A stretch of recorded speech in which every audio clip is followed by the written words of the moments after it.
Em nome do Pai, do Filho e do Espírito Santo. Amém. Senhor Jesus, dai-nos aqui nesta segunda aula o teu Espírito Santo, derramai o teu Santo Espírito sobre cada um de nós. Nós que estamos aqui e queremos, Senhor, alcançar o teu coração, alcançar, Senhor Jesus, a tua graça, para que nós possamos então aqui a cada morada, juntamente com Santa Teresa de Ávila, chegarmos, Senhor Jesus, ao teu coração. Que tudo comece para ti e tudo termine em ti. Ave Maria, cheia de graça, o Senhor é convosco. Bendita sois vós entre as mulheres e bendito é o fruto do vosso ventre, Jesus. Santa Maria, Mãe de Deus, rogai por nós, pecadores, agora e na hora de nossa morte. Amém. Em nome do Pai, do Filho e do Espírito Santo. Amém. Muito bem, sejam todos então aí muito bem-vindos aqui. Nós estamos então aí na nossa segunda aula, que é aí o capítulo número 2 da nossa primeira morada. Nós já fizemos então o capítulo número um e a primeira morada de Santa Teresa de Ávila tem 2 capítulos. E agora nós vamos então aí refletir esses 2 capítulos aqui, né? O segundo capítulo, aliás. E aqui tem, deixa eu ver aqui quantos parágrafos a gente vai aqui abordar hoje, né? Mais ou menos aqui uns 12 parágrafos, mais ou menos 14, não, dá mais, 16, 18 parágrafos hoje. Então vai ser um pouquinho maior, mas a gente vai então aí com força total meditar então esses 18 parágrafos aqui. Muito interessante esse capítulo número 2, tá bom? Deixa eu mudar a minha tela aqui então, passar aqui para baixo.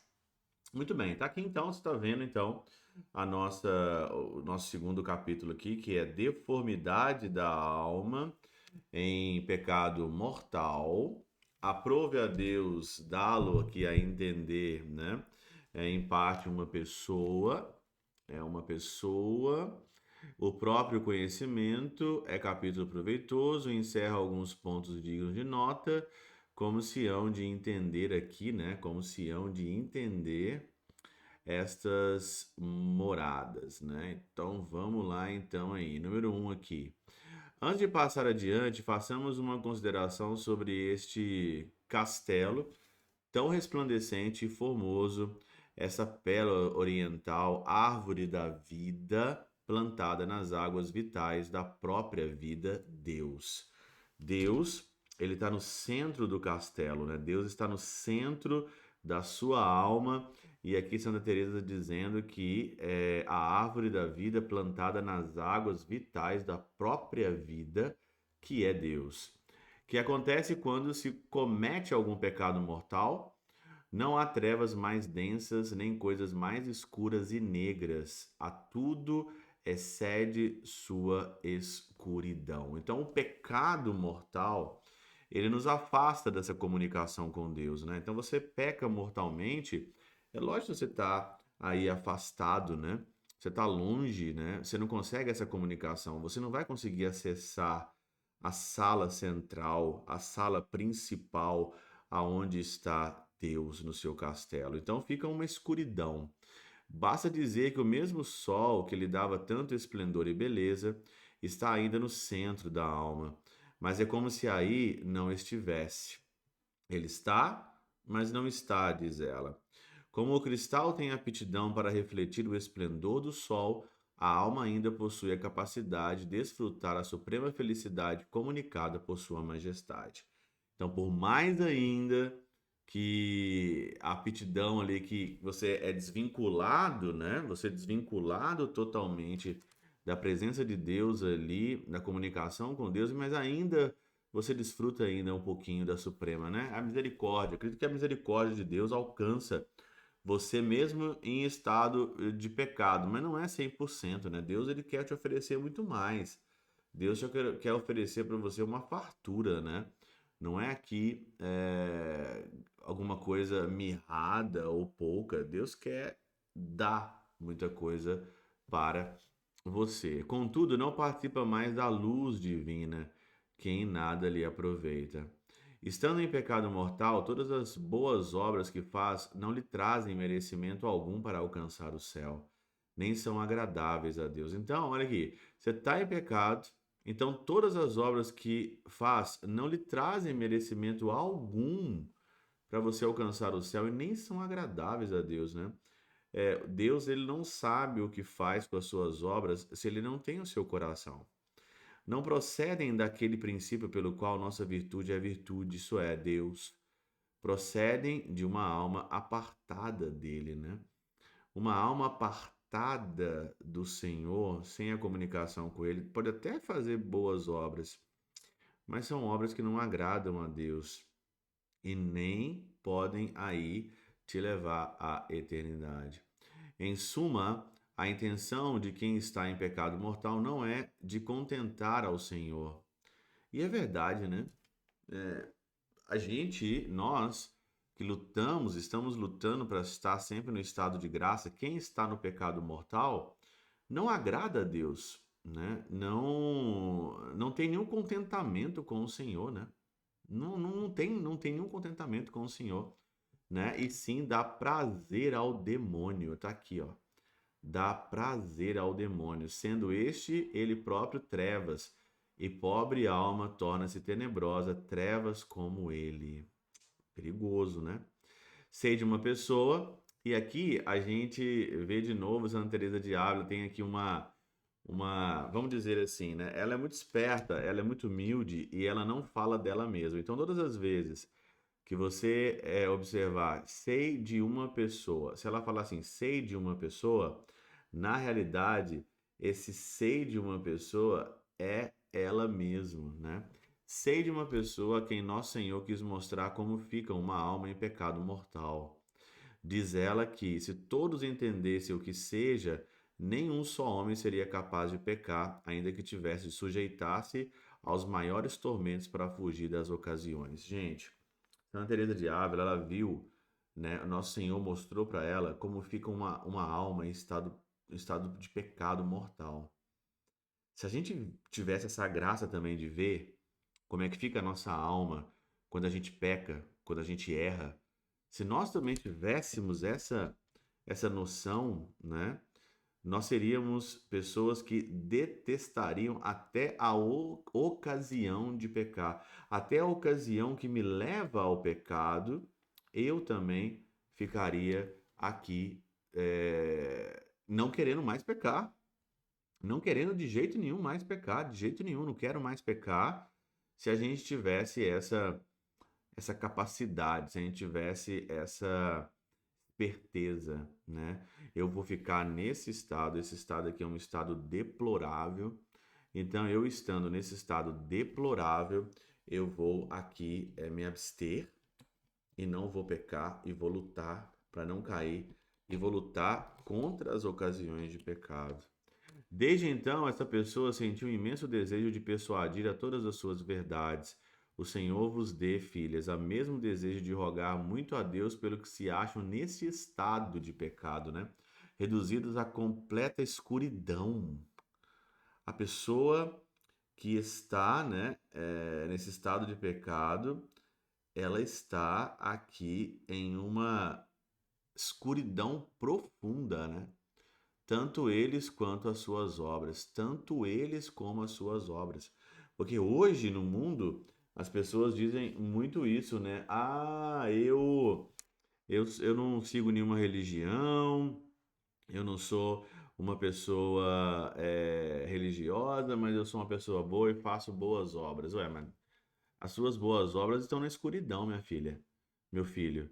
Se você não ama a Deus, se você não oferece aqui as suas obras ao Senhor, se não tem ali um impulso do Espírito Santo movido pelo Evangelho, movido pela caridade divina, movido pelo Senhor, ué, você está na escuridão. Está na escuridão. Assim como são límpidos os arroios que brotam de uma fonte muito clara, as obras da alma em estado de graça são extremamente agradáveis aos olhos de Deus e dos homens. Então, estado de graça, como que é importante uma confissão? Como que é importante você ir e se confessar, voltar ao estado de graça imediatamente, né? Procedem dessa fonte de vida em que está plantada a alma à semelhança de uma árvore à beira de um rio. Não teria frescura nem fertilidade, não se fosse a vizinhança das águas que a sustentam. Então, viço e cobre-nas de frutos saborosos. Pelo contrário, a alma que, por sua própria culpa, se afasta da fonte viva e lança raiz em águas lodosas e fetidas, né? Aqui só produz desventura e imundície. Tá aí. Produz só desventura e imundície uma alma que não está aí e nem quer, né? De fato, nem quer de jeito nenhum aí estar no estado de graça. Assim podemos considerar uma coisa: a fonte, ou por melhor dizer, o sol que resplandece no íntimo da alma não perde seu fulgor e formosura. Não é porque você está em estado de pecado, não é porque você está em estado pecaminoso, vivendo no estado totalmente errado, é que Deus ele perde a sua formosura, de jeito nenhum. De jeito nenhum, ele não perde nunca a formosura. O sol não perde nunca a formosura, por mais que coisas que aconteçam. Nada seria capaz de empanar-lhe o brilho, mas se a alma estiver como um cristal coberto por um pano espenso e negro, então é evidente que, dardejando o sol, seus raios não resplandecerão no cristal. Você é um cristal. Você está coberto com um pano, Santa Teresa está dizendo. Se você está coberto com um pano, como é que o sol vai refletir no cristal? O pano é o pecado mortal. O pano é o pecado, que você, sendo cristal, tem que ser resplandecido, tem que ter uma resplandecer a luz que vem do Cristo, mas se está tampado com um pano, como é que vai resplandecer? Esse é o estado de alguém que está no pecado mortal. Olha como que os exemplos de Santa Teresa são muito bons, né? Então não tem como mesmo. Número 4. Ó almas remidas pelo sangue de Jesus Cristo, compreendei vosso estado e tende compaixão de vós mesmas. Persuadida dessa verdade, será possível que não procureis tirar de vós esse piche, o pecado, que obscurece o cristal? Pensai bem, se a vida se vos acaba nesse estado, jamais torneis a desfrutar dessa luz. E a primeira morada é você largar o pecado mortal. A primeira morada, você entrar ali, você sabe que a porta é a oração e a meditação, tá ali. E o que que é ali a primeira morada? A primeira morada, a primeira sala é você largar o pecado mesmo. É isso que nós estamos fazendo aqui. Largue o pecado, se converta ao Senhor, procure uma confissão, olhe os seus pecados passados, faça uma confissão geral, largue o pecado. Ó Jesus, que espetáculo, o de uma alma espartada de vós, de vossa luz. Em que estado ficam os míseros aposentos do castelo? Como andam perturbados os sentidos, quero dizer, a gente que aí vive, e as faculdades da alma, que são os guardas, os mordomos, os mestres-sala. Com que cegueira, com que mau governo desempenham suas funções? Em uma palavra, se a árvore está plantada em terreno do demônio, que fruto pode dar? Como é que você quer avançar? Você entrou pela porta, que é a oração e a meditação. Você entrou na primeira sala que agora é comigo, né? Você tem que largar o pecado. Você tem que largar o estado de pecado. Quais são os seus pecados? Diga quais são os teus pecados. Diga e vai se confessar. Largue esse pecado e jure, prometa nunca mais voltar a pecar. Você está plantado no terreno do demônio.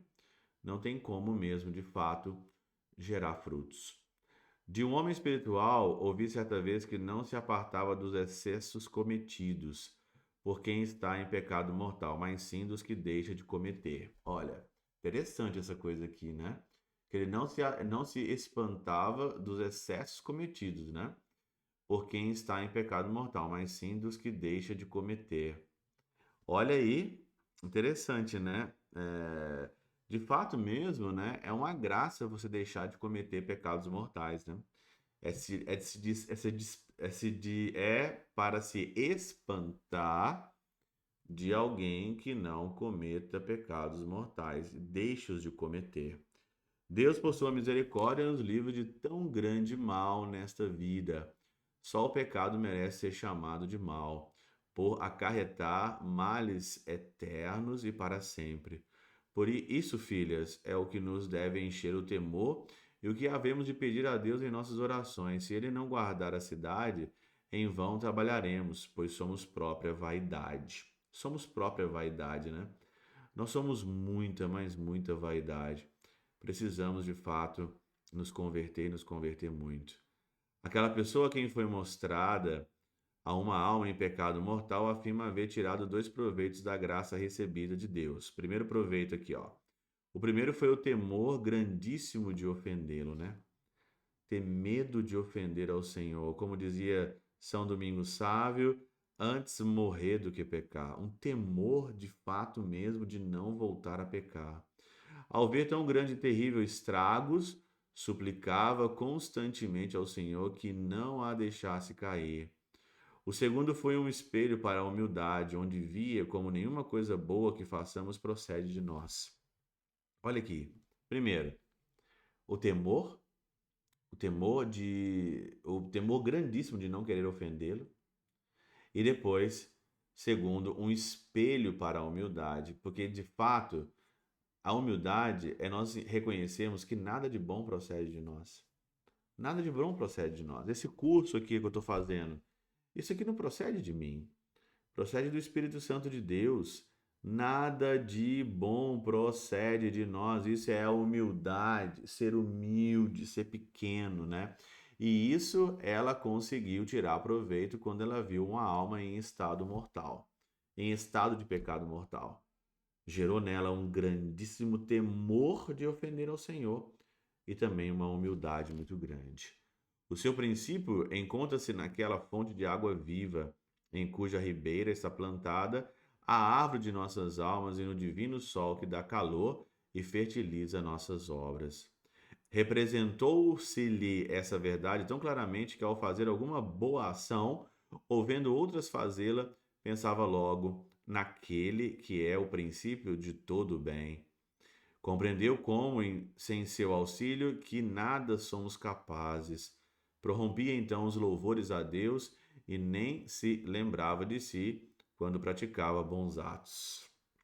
Se ao menos não ficarem esses dois ensinamentos, irmã, não será tempo perdido que gastamos. Vós em vós em lerdes e eu em escrever isso.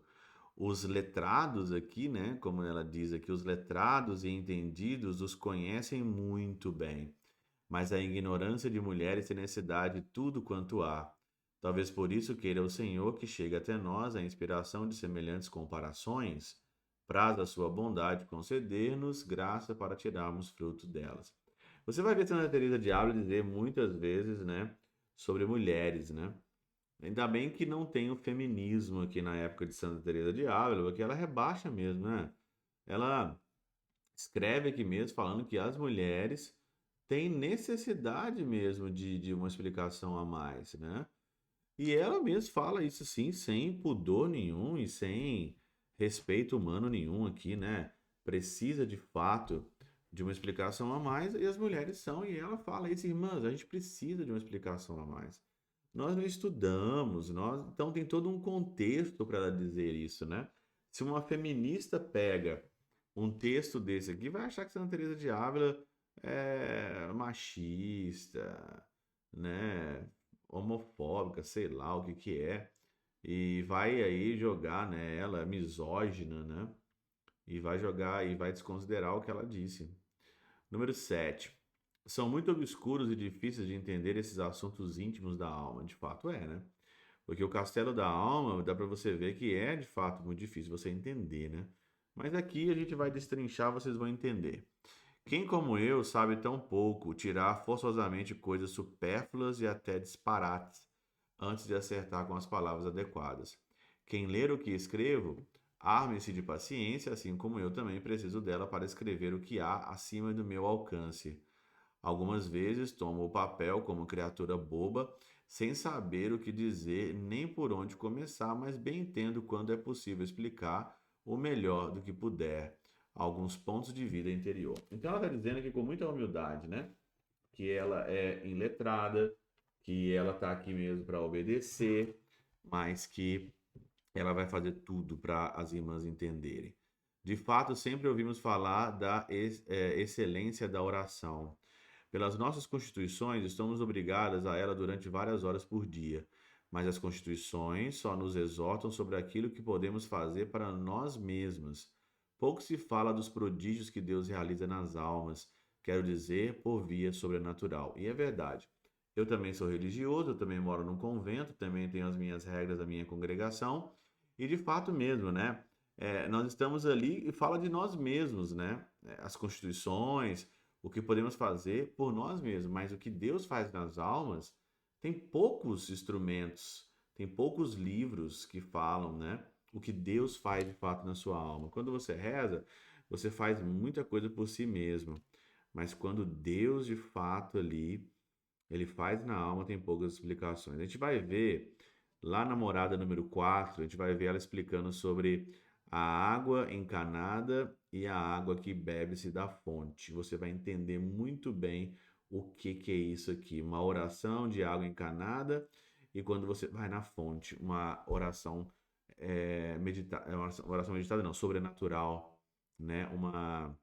Um arrebatamento. Não vamos falar muito sobre arrebatamento também. Vocês vão entender o que é isso, né? Continuando aqui então. Explicando tais coisas de muitas maneiras, será grande consolo para nos considerar esse edifício celestial interior, tão desconhecido dos mortais. E de fato, a alma é tão desconhecida mesmo, né? Embora muitos vagueiem por ela. Em outros escritos que tiverem ocasião de redigir, o Senhor deu-me alguma luz sobre esses assuntos. Vejo, porém, que eu não compreendia, como agora, essas coisas, especialmente as mais difíceis. O pior é que terei de repetir coisas sabidíssimas, não por ser por menos, considerando a rudeza de meu engenho. Mais uma vez, ela aqui, muito humilde, muito simples, dizendo que ela não tem palavras acertadas, né? Santa Teresa, ela é muito humilde, né? Você vai ver isso, né? Ela se rebaixa com uma facilidade muito grande. E ela não tem problema nenhum em se rebaixar. Não é complexo de inferioridade, é um artifício espiritual aqui. É um jeito espiritual dela conseguir uma graça sobre graças. Número 8. Voltemos agora ao nosso castelo de muitos aposentos. Não há vez de imaginá-los uns depois de outros enfileirados. Não. Ponde os olhos no centro, e aí está o salão principal, onde se encontra o rei. Quando, na primeiro capítulo, eu falei para vocês que a gente tem que se imaginar e usar um pouquinho a imaginação, né? Porque a imaginação, ela ajuda a gente muito na meditação, né? Então, a sua imaginação, o seu imaginário está povoado desse castelo. Então, ela fala, coloca os olhos no centro, no salão principal, aonde se encontra o rei. Considera-os como num palmito. Para chegar à medula saborosa, há muitas camadas envolvendo inteiramente. Assim, aqui, em redor e também por cima desse salão, há muitos outros salões, iluminados pelo sol, que reside no centro e se comunica a todas as dependências. Efetivamente, sempre se deve considerar as coisas da alma como plenitude, amplidão, grandeza, sem receio de enxergar. Sua capacidade excede qualquer consideração humana. Muito interessante, né? A alma, ela é um campo que a gente não explora, né? A gente não sabe o que passa às vezes na alma. Nós somos muito mais sensoriais. Nós somos muito mais sensitivos, né? Nós estamos muito mais preocupados com as sensações que aparecem, né? Emocional, né? Muita emoção e a gente acaba mesmo, de fato, de deixar para trás a alma, né? Então é isso que ela está fazendo assim. A alma, ela é plenitude, amplidão, né? E grandeza. O que muito importa para qualquer alma que tenha oração, pouco ou muita, é não haver constrangimento, não se sentir obrigada a fixar-se num único lugar. Olha, isso daqui é super interessante, né? Porque às vezes você não pode ficar constrangido na vida de oração. e não fixar o seu olhar só em um lugar. Ela vai dizer muito bem isso, né? Deixe-na circular por essas moradas. Circule pelas moradas em cima, embaixo, dos lados, já que Deus a elevou a tão grande dignidade. Não a forcem a estar muito tempo numa só peça, ainda que seja a do próprio conhecimento, por mais necessário que seja. Aqui, Santa Teresa, ela é super criativa, né? A criatividade dela é maravilhosa, né? Então ela fala: se Deus deu essa graça para você, não fique constrangida. O castelo é seu. Olhe ao redor, olhe em todos os lugares, olhe aonde você está. O castelo é seu. O castelo é seu e o Senhor quer que você more também com ele aí dentro desse castelo. Então é muito interessante essa parte aqui. Quero que me entendam bem. Mesmo aquelas que o Senhor tiver atraído ao aposento íntimo em que ele se encontra, por elevadas que aí estejam, não se descuide do conhecimento próprio. Olha, conhecer-se a si próprio. Conhecimento próprio. Conhecer a si próprio ajuda muito a você chegar e alcançar a sétima morada e o céu. Conhecimento próprio. Ela fala muito, mas muito sobre isso. Nem poderão descuidar ainda querendo, porque a humildade é como a abelha, não fica ociosa, está sempre lavrando o mel na colmeia. Sem isso vai tudo perdido. Então, humildade, né?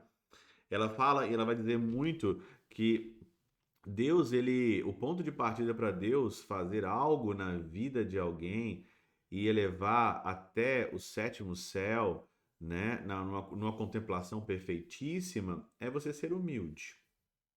É você chegar mesmo ali para o Senhor como se fosse mesmo de fato um mendigo. Senhor, eu sou um nada. Eu sou um nada e eu estou aqui. Eu sou um nada. É a porta aqui, é a humildade. Por outro lado, consideremos que a abelha não deixa de sair e voar para sugar as flores. A alma ocupada em conhecer-se alcance, né? Ela diz aqui, alcance voo algumas vezes. Considere a grandeza e a majestade de seu Deus. Constatará sua baixeza muito mais do que olhando para cima. Estará mais a salvo dos animalejos imundos que entram nas primeiras peças, as do conhecimento próprio. Embora seja grande misericórdia de Deus exercitar-se no próprio conhecimento, é mais está incluído no menos que se costuma dizer. E creiam-me, com a virtude de Deus praticaremos melhor a virtude do que vivendo atados ao nosso barro. Super interessante isso daqui também, porque ela fala, né? Porque a abelha, ela não fica só também ali cultivando na colmeia o mel, mas ela voa, né? Então a alma tem que estar ocupado com as coisas de Deus. Considere a grandeza e majestade de seu Deus. Constatará a sua baixeza, né? Constatará a sua baixeza.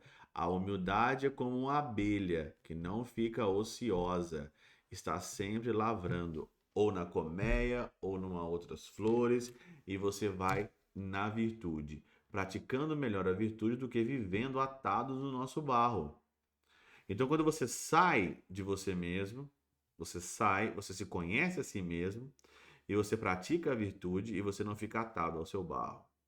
Essa aqui é a engenharia que Santa Teresa de Ávila fala sobre essa parte aqui da abelha, né? Não ficar atado, mas a humildade é uma abelha. Grava. A humildade é uma abelha, porque a abelha não fica ociosa. Número 9 aqui. Não sei se falei bem claro, é tão importante esse conhecimento de nós mesmas que não quisera jamais descuido neste ponto, por elevadas que estejais nos céus. Enquanto vivemos nessa terra, não há coisa mais importante para nós do que a humildade. De novo, enquanto nós não estivermos no céu, não existe coisa mais importante do que a humildade. Humildade. E Santa Teresa de Ávila vai bater até a sétima morada. Ela vai bater nisso. Humildade, você consegue encontrar o céu. Torno a dizer, é muito bom, é sumamente bom entrar primeiro no aposento do conhecimento próprio. Então, o conhecimento próprio ali, ele vai para alguns requisitos. Primeiramente, largar o pecado, né? Largar o pecado mortal. Você vai se conhecer a si mesmo, saber quais são os seus pecados e depois saber quais são as suas virtudes. Esse é o conhecimento próprio. Saber o que você é bom e saber o que você ainda não é bom, saber as suas fraquezas, saber os seus limites. Primeiramente, saber os pecados, renunciar ao pecado, largar o pecado e ter um conhecimento próprio aqui para você avançar. É este o caminho. Se podemos ir para a estrada segura e plana, por que desejar alçar para voar? Vamos caminhando, tá? Não vamos voar, não, vamos caminhando. É seguro esse caminhado. Tratemos, pelo contrário, de progredir no primeiro aposento, aprofundando o conhecimento de nós mesmos. Então, a primeira morada é o conhecimento pessoal. Você saber fazer esse exercício mesmo de fato, né? Será que eu me conheço? Quais são os meus pontos fracos? Quais são as minhas limitações? É o conhecimento. Você se conhecendo, Deus já te conhece. E conhecendo você mesmo, você encontra no centro da sua alma Deus. Se não procuramos conhecer a Deus, jamais acabaremos de nos conhecer a nós mesmos. Olha aqui. Se não procuramos conhecer a Deus, jamais acabaremos de conhecer a nós mesmos. Olhando-lhe a grandeza, percebemos nossa objeção. Contemplando-lhe a pureza, vemos a nossa sujeira. Considerando-lhe a humildade, conhecemos como estamos longe de ser humildes. Olha aí. Olhando a grandeza, sabemos a nossa objeção. Olhando e contemplando a pureza do Senhor, a gente sabe o quanto que a gente é sujo. E aqui então, considerando a humildade, conhecemos que estamos longe de sermos humildes quando nós olhamos para o nosso Deus. Número 10. Há nisso duas vantagens. Primeiro, claro, essa que uma coisa branca parece mais alva junto a uma preta, e pelo contrário, uma preta junto com uma branca. Aí, você vai saber no conhecimento o que é o preto e o que é o branco, o que é a sua sujeira e o que é a grandeza de Deus. Isso que ele está tentando dizer aqui. Segundo, nossa inteligência e nossa vontade se enobrecem e se tornam mais aptas para todo o bem, pelo fato de se ocuparem ora de si, ora de Deus. Olha aqui, ora de si, ora de Deus. Nós temos que nos ocupar ora de nós e ora de Deus. Há muitos inconvenientes em nunca sairmos do nosso lodo de nossas misérias, mas tem muita gente que não quer sair do estado miserável, né? Isso aí é batata, né? Tem muitos de nós que não quer sair da miséria. Não quer de fato ali alçar voos, não quer sair da miséria. Falando há pouco dos que estão em pecado mortal, dizíamos como são lodosos e fedidos os charcos de suas águas. Aqui não acontece o mesmo, embora Deus nos livre, as águas não sejam tão poluídas. É apenas uma comparação. Se ficamos sempre metidos na miséria de nosso barro, nunca dele brotarão arroios límpidos. Se a lama dos temores, da pusilanimidade, da covardia, de pensamentos como os seguintes, estão me olhando, não me estão olhando, por esse caminho não me sairei bem, ousarei começar aquela obra. Será soberba uma pessoa tão miserável como eu tratar de assuntos tão grandes como a oração? Vão me achar melhor do que os outros, porque não sigo o caminho de todos? Não são bons os extremos, ainda tenho matéria de virtude. Como sou tão pecadora, cairei de mais alto. Talvez não vá adiante e faça mal aos outros. A uma como eu, não convém singularidades. Olha, você viu que eu marquei aqui? Porque tudo isso daqui, de uma certa forma ou de outra, já passou isso na nossa vida, né? A gente já passou por isso, né? Já passou por isso. Pensamentos ali de miséria, pensamentos miseráveis. Ai, eles estão me olhando. Ai, o que eles vão pensar de mim? Ai, eles vão pensar que eu sou santa. Ai, eles vão pensar que eu sou aqui. Se você não se despojar de todas essas coisas, você não vai conseguir passar da primeira morada. Se você não despojar disso tudo, ai meu Deus do céu, eles vão achar que eu sou muito santa, ai eu sou muito pecadora também, né? A Santa Teresinha dizia que a autoestima tinha que ficar ali oscilando entre o 30 e 70. 25, 75 ali, né? Você tem que ficar no meio. Rebaixar demais também é loucura. Exaltar demais também é vaidade. Mas aqui estamos vendo os extremos, né? Tá vendo os extremos aqui? Eu marquei muito isso. E ela vai dizer aqui embaixo, no número 11, né? Valha-me Deus, filhas, quantas almas terá o demônio arruinado por esse meio? Quantas almas levam o demônio por esse meio aqui? Quantas almas vão por esse meio e perdem, né? Torcendo o conhecimento próprio, tudo parece humildade.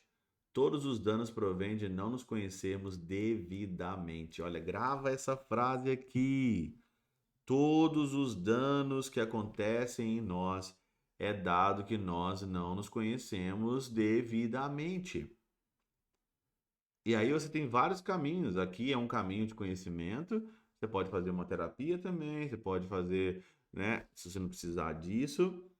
Mas olha, meu Deus do céu, você se não conhece, se você não se conhece devidamente, aí é que vem todos os males. Não me espanto desses e de outros males ainda maiores que se podem recear, pelo fato de nunca sairmos de nós mesmas. Por isso vos digo, filhas, ponhamos os olhos em Cristo, nosso bem, dele e de seus santos aprenderemos a verdadeira humildade. Fixemos os olhos na sala principal onde está o rei. Fixemos os olhos na sala principal, aonde está o rei. Aprendemos dele a verdadeira humildade. Nosso intelecto se enobrece e o nosso conhecimento próprio não nos deixa rasteiros e covardes. Ainda que essa seja apenas a primeira morada, é extremamente rica e de grande valor. Quem consegue escapulir das serventijas não deixa de passar adiante, né? Serventia aqui são os pecados. Serventia aqui é a falta de conhecimento pessoal próprio, né? A nossa ruína é de nós não nos conhecermos bem a nós mesmos. Não deixa de passar adiante. Terríveis são os ardis e manhãs do demônio, para que as almas não se conheçam, não progridam, não entendam o caminho a seguir. Número 12. Desses primeiros aposentos, por experiência, posso dar-vos boas informações. Ninguém imagine que seja poucas salas, são milhares, e a alma entra aqui de muitas maneiras. Então, você tem uma sala, e dentro dessa sala você tem milhares de outras salas. Tem gente que entra na primeira sala, não consegue largar o pecado, está numa sala. Não consegue largar o pecado mortal, está numa outra sala.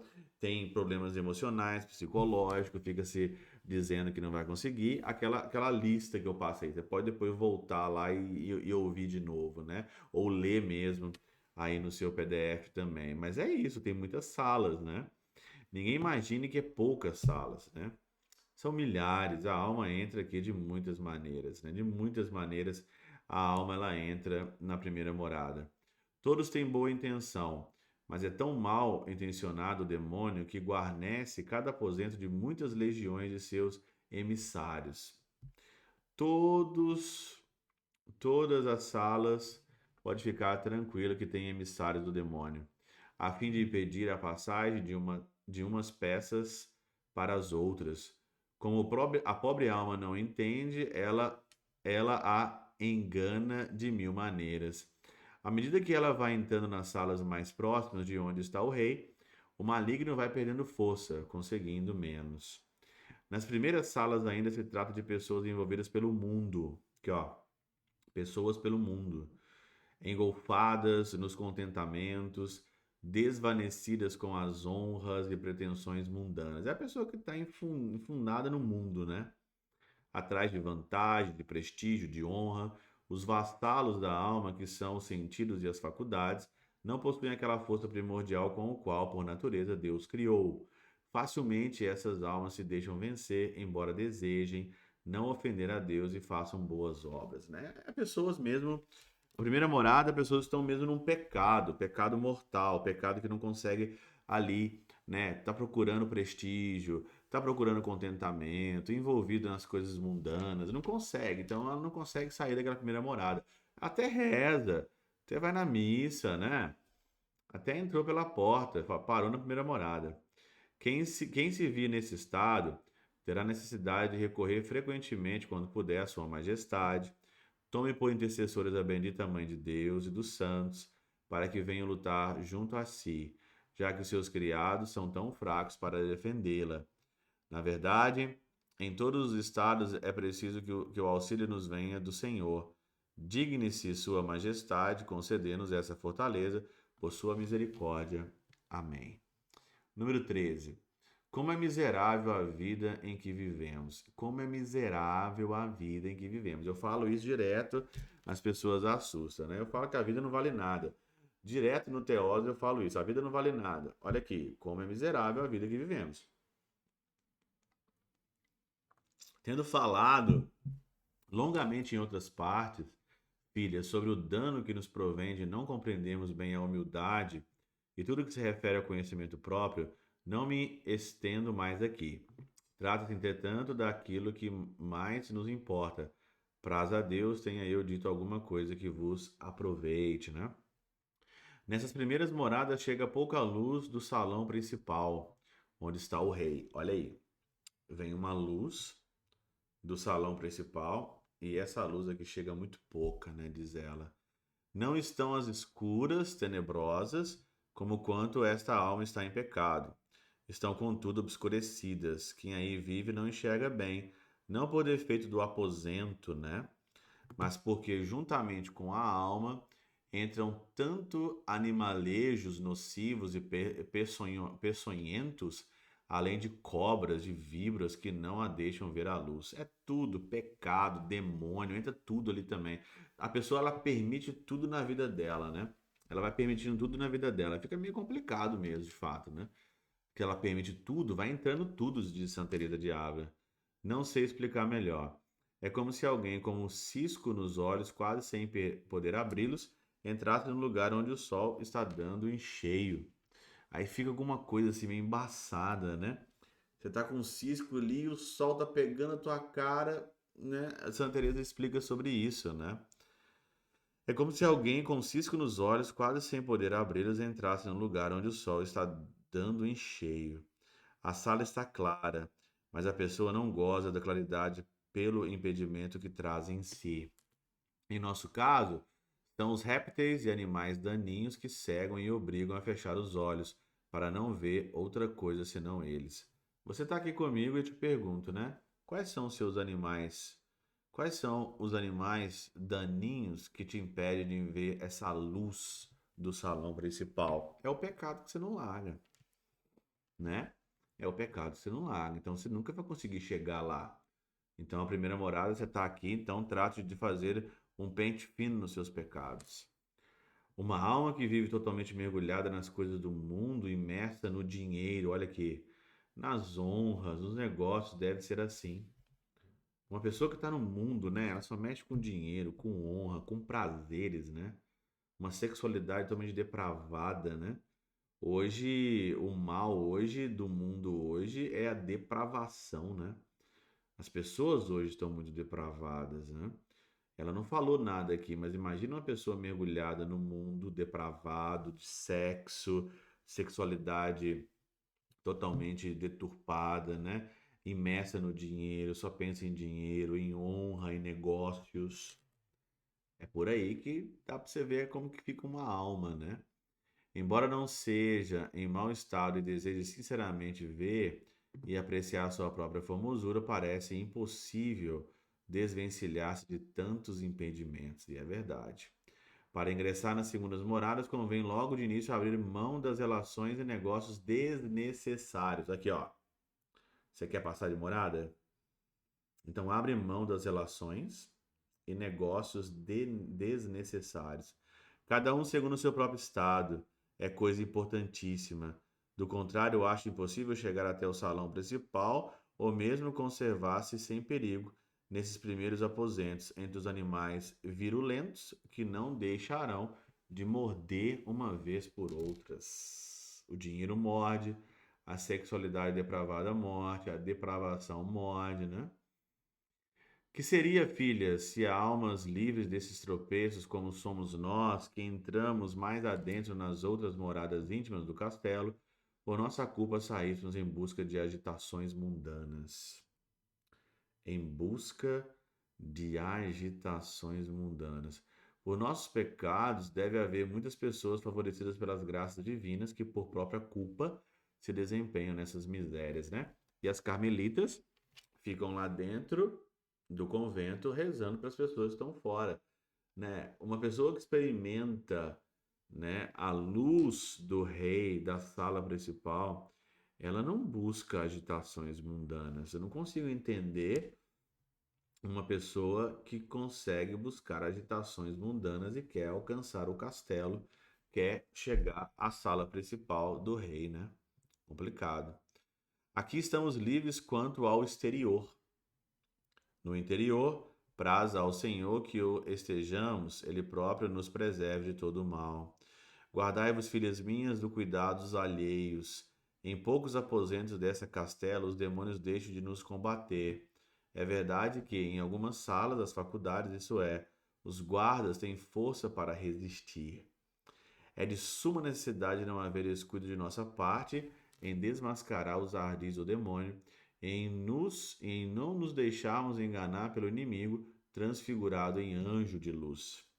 Olha aqui, o inimigo transfigurado em anjos de luz. Não deixe, nunca, nunca, nunca, não deixe de fato, né?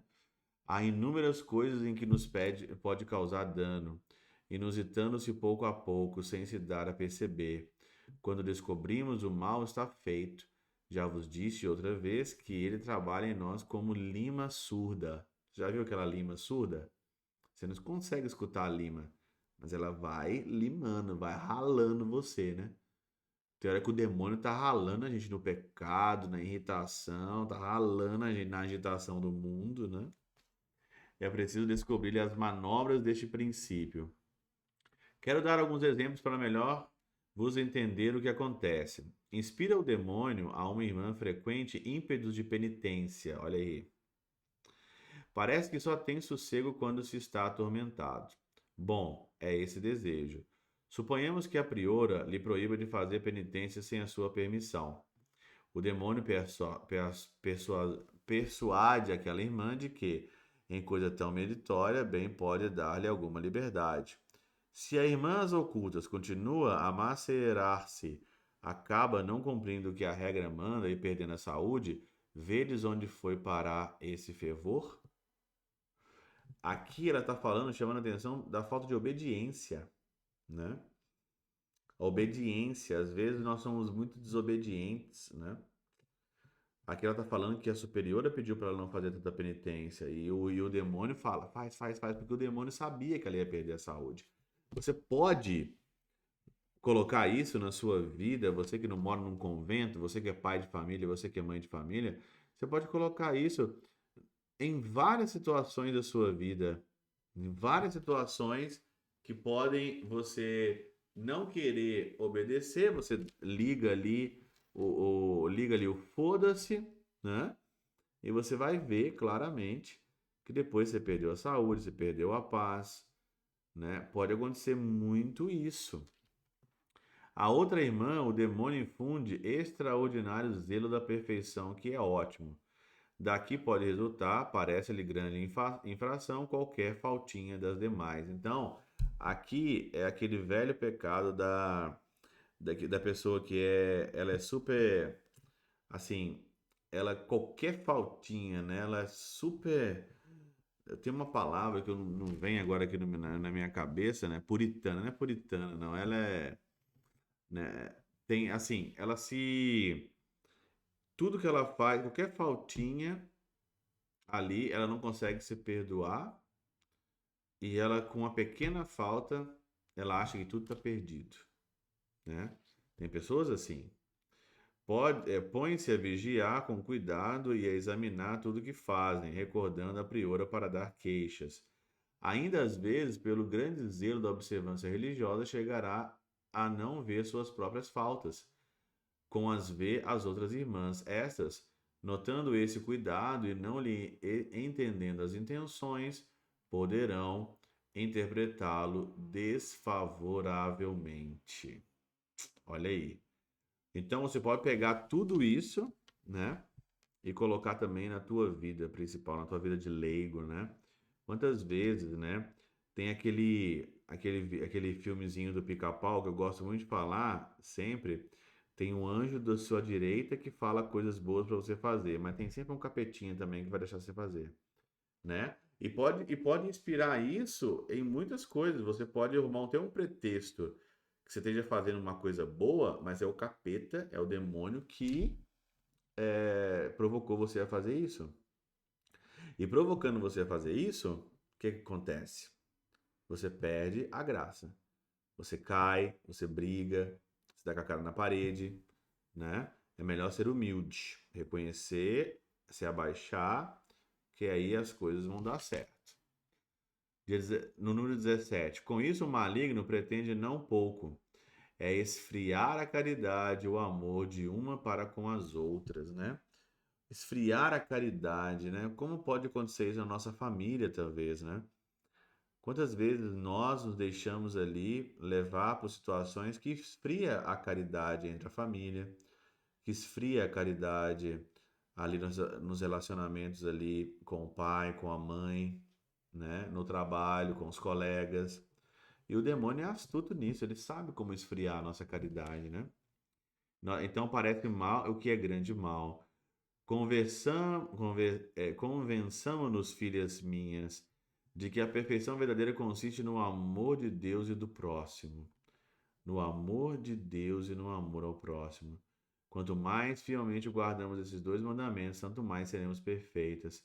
Toda a nossa regra e as nossas constituições são apenas meio para mais perfeitamente guardarmos esses dois preceitos. Deixemos-nos de zelos indiscretos, que nos podem causar muito prejuízo. Cada uma olhe para si. Como em outra parte, falei longamente sobre esse ponto. Não me estenderei mais aqui. Número 18 e último.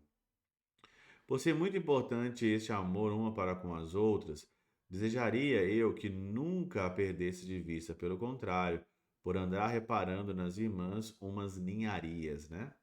Para que ficar reparando nos outros ninharias, né? Que às vezes nem são imperfeições, mas pela nossa ignorância o lançamos à pior parte. Pôde a alma perder a paz e até inquietar as demais. Como custaria caro a perfeição? Olha aqui como eu falei para vocês, né? Como custa caro a perfeição, né? Às vezes nós olhamos tantas ninharias para a vida dos outros, né? Tantas ninharias, em vez de a gente cuidar mesmo das nossas faltas, dos nossos pecados, nós ficamos aí cuidando de tantas ninharias. Nesse ponto, o inimigo poderia também tentar alguma irmã contra a priora. O perigo seria maior. Aqui é preciso muita discrição. Se as faltas que se percebem na priora vão contra a regra e as constituições, nem sempre convém interpretá-las bem. Seria preciso avisar a própria priora. Se ela não se emendar, dar conta ao prelado é ato de caridade. Olha aí. Correção fraterna. Coloquei aqui, ó, correção fraterna. Mas a correção fraterna, ela tem que ser com muito cuidado e com muito jeito, né? Senão você acaba de perder também a pessoa. Então você tem que aqui corrigir a pessoa, mas vai com calma, né? Vai com calma. Corrija a si primeiro. Corrija a si próprio primeiro, depois você corrige os outros. E mesmo digo em relação às irmãs, seria a própria tentação deixar passar uma falta grave pelo receio de ser tentação. É necessário refletir muito e jamais falar nesses assuntos com alguma companheira para que não nos engane o demônio. Caso contrário, esse sairia com grande lucro e introduziria o hábito da murmuração. O hábito da murmuração. Quem não tem esse hábito de murmurar, né?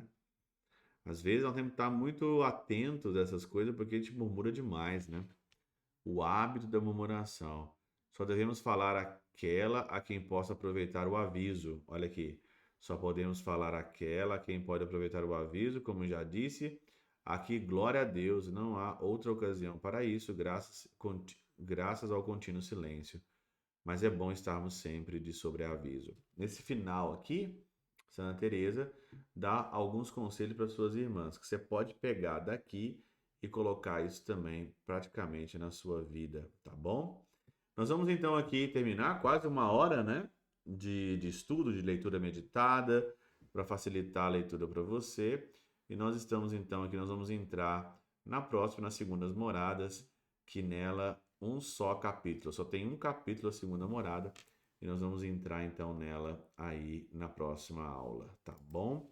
Que o Senhor Deus Todo-Poderoso e Eterno, pela intercessão de Santa Teresa de Ávila, Deus Todo-Poderoso vos abençoe. Pai, Filho e Espírito Santo desça sobre vós e convosco permaneça para sempre. Amém. Até a segunda morada, se Deus quiser.